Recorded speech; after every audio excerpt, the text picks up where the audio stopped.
I choose to believe that I'm a creature of design. Can't prove to anyone that there is or is not a God. Would not try to prove to you there's a God. I also would challenge anyone to prove to you there is not. You can't prove either thing. So faith is not proof. Faith is a choice you make. I choose to believe. But I don't know those things. I don't know where we came from. I've read the process of ideas, evolution. I understand the concepts that public schools, especially in America, teach, but I still don't get it. But I don't even understand how a telephone works or how a TV works. So for me, it's easy for me to just accept by choice. I choose to believe that none of this is just an accidental evolution.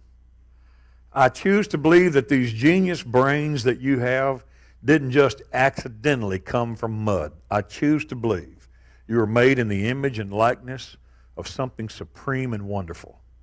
I choose to believe that. It helps that I have a book, 3,500 years old now. Took over 1,500 years to write. Multiple writers, dozens, nobody knows for sure, 60, 40, some say 43, 48, 60. They were written by, Moses didn't write 5 books, I doubt seriously. He had scribes writing them. So we don't know how many people actually wrote them, but my goodness, show me another book anywhere in the world like the Bible. It has poetically described the origins of man in his relationship with God, that he's connected to God, that he's made by God, that he came from God, that he goes back to God in the end. But it was written over 1,500 years by men who were not connected to each other and didn't know they were writing a Bible and weren't trying to fit a theme, and yet they wrote the most perfect theme. And the continuity of God and his will and his purpose and the prophetic utterances of the Messiah who was to come and the masterful fulfillment of that Messiah in the New Testament writers just 2,000 years ago.